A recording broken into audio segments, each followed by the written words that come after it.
Hello guys and welcome back to the Submission Addiction. In today's video, we will be discussing who the villain of each UFC weight class is. And before we are getting into it, I have some criteria here on the screen. I've written trash talk down. You don't have to trash talk, in my opinion, to be the villain in a weight class, but you can't be the nice guy either. You know, a guy like Stephen Wonderboy Thompson, he will never be the villain of welterweight because he's just too nice. So you can't be too nice and be the villain, in my opinion. Champ potential doesn't mean that you are necessarily the champ. It just means that you are in the realm of getting like a title shot, which correlates to the third point, that you must be ranked. You know, you must be in some sort of high regard in the UFC. You must be ranked, and you must be not too far away from getting the title shot. Fighting style, you know, if fans think that you have a boring fighting style, that will probably help you be considered as the villain. In that weight class, of course. Let's get into it. Flyweight division. I've written two down: Kai Kara France and Manel Kape. These two guys have already a fight booked, each of them. Kai Kara France is fighting for the title against Alexander Pantoja next, and Manel Kape is fighting against top contender. I believe he's ranked number 1, Brandon Royval. In my opinion, these two guys should have fought each other for the, you know, in a title eliminator. These two guys have a rivalry. They are both trash talkers. They are both, if you ask me, very entertaining guys to watch.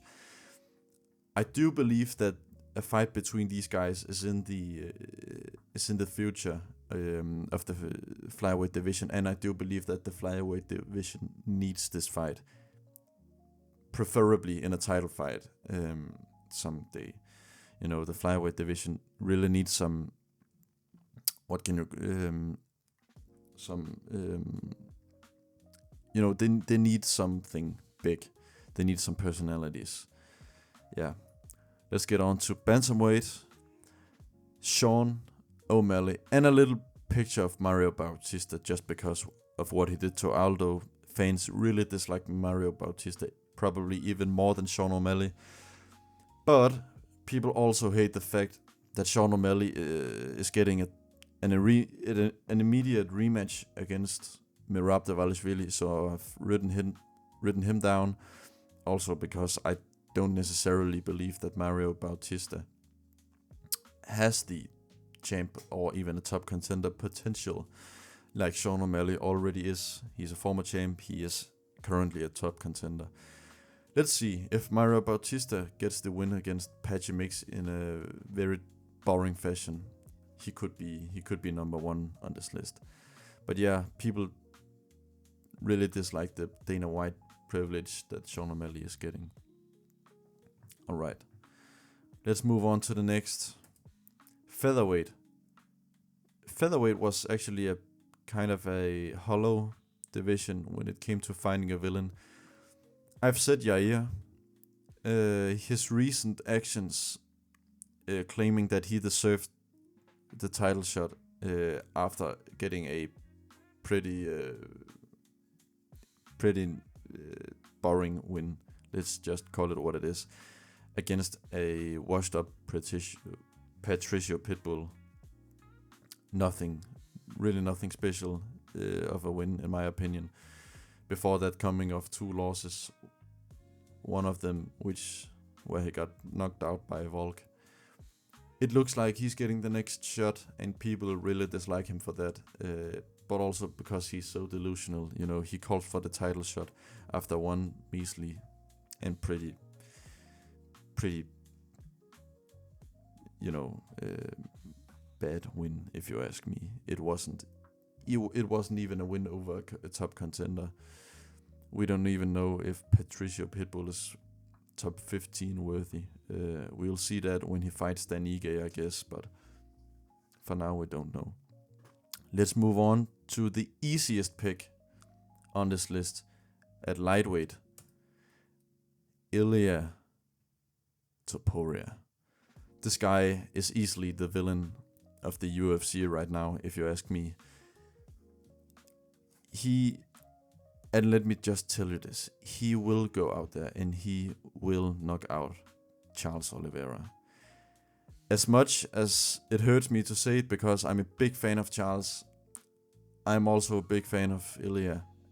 And let's be honest, guys, the chances that Ilia Topuria goes out there and knocks Charles the fuck out is a lot higher than Charles getting, the submission or a weird KO. And that's just the way it is.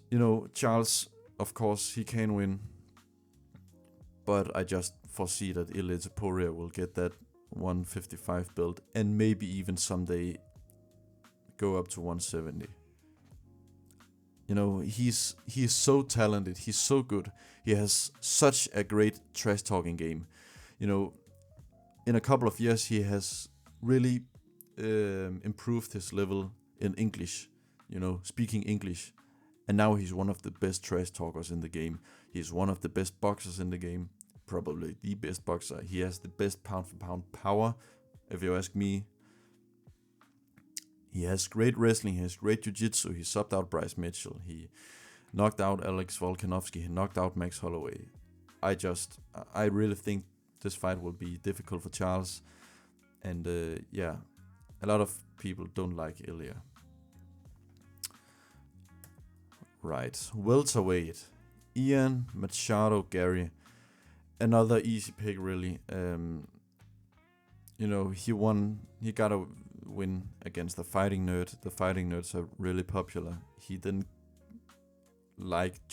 just like Yair, really delusional calls for the title shot, saying that he's the most deserving. He's delusional. He, of course, all of that with his wife and his kid annoys people. And this guy is just annoying as fuck, to be honest. No one really likes him. He is a great fighter. Let's just say it like it is. We can't deny that he is one of the probably 5 best welterweights in the world right now. But I don't want to see this guy become a champion, and nobody really does. Not even his own wife, probably. Middleweights was a bit of a weird one, actually. I put a picture of Nasruddin Imavov just because he knocked out Israel Adesanya, and Adesanya has a lot of fanboys. Little bums, if you ask me. No, Adesanya is a great fighter, but he was never that good. I'm sorry. But I have picked Sean Strickland. Sean Strickland a couple of years ago, like in 2022, when he beat Adesanya to become the middleweight champion of the world, was super popular, was one of the biggest stars in the UFC, He was champion, he was a seriously, he was a super patriot American. He said what came to his mind, and he still does that, but in a much more, like, he just reminds you more and more of Colby Covington, I think. And nobody likes Colby Covington either. The worst part about Sean Strickland is he says before every single fight, he says that he will go to war for you guys, and we will bleed and break our noses, and we will die in there, and it never fucking happens. He always stands there with his Philly shell guard, throw the jab, throw the teep to the body, does that for 25 minutes, either loses or wins by decision. Yeah. His fights never lives up to the expectations, and people are starting to recognize that. People are starting to see that, he says a lot of things, but they're not funny anymore. you know, the tides have definitely turned on Sean Strickland, unfortunately for him. As we get on to light heavyweight, Magomed Ankalaev. This was also an easy choice.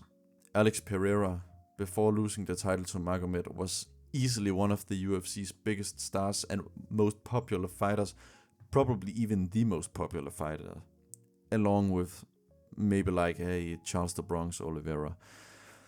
Magomed goes out there and, you know, it was a pretty boring fight against Pereira, to be honest. I had Pereira winning round 1, 3, and 5, I believe, but overall Magomed did a lot better, if you ask me.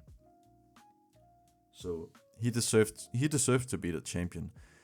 But, you know, not a big personality, I want to say he's pretty boring. I think he is underrated in terms of entertainment.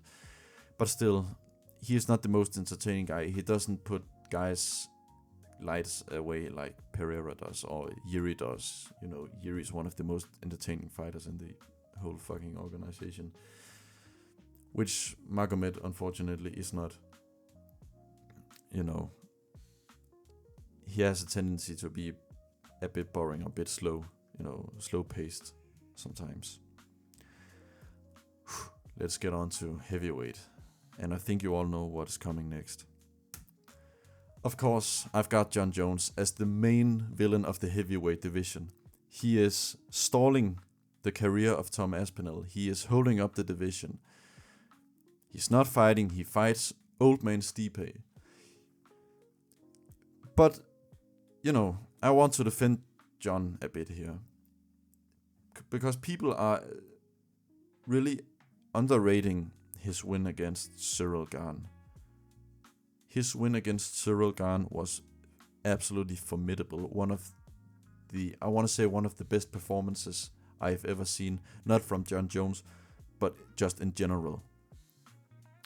That was formidable. He then goes on to fight 42-year-old washed up Stipe, who hasn't fought in 4 years and got knocked out in his last fight.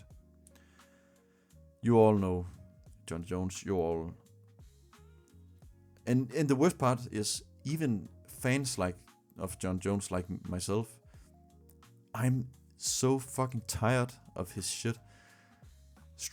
You know, give up the title, vacate the title, and leave it to Tom Aspinall, or fight Tom Aspinall. That's the way it should be. I don't get why the UFC hasn't stripped him yet, or hasn't made him to sign a contract to fight Tom Aspinall. But yeah, that's just the way it is, unfortunately, for now. If Jon Jones decides to retire, there is another villain, and that is, of course, Jailton Almeida, who is, in my opinion, very, very entertaining to watch. I love watching him fight. He is very inactive, which I hate. I absolutely hate it. I think he's one of the most entertaining guys at heavyweight. I love watching him fight. He had one pathetic performance against Derek Lewis. That's it. And yeah, that performance was pathetic. It was terrible. It was one of the most boring fights I have ever seen. And he's probably on the sauce. But yeah. That fight against Derek Lewis really hurt his reputation. But that was it, guys, for me today. Let me know if you have any other villains in these weight classes. Maybe even some that are outside of the rankings, or you know, some other guys that are in the rankings but that are better trash talkers. Trash talking was not the criteria that I put the most into in this video. That was more like fans' opinion and fighting style and so on. Please leave a like if you like the video, and remember to subscribe to the submission addiction. I will see you guys next time. Bye.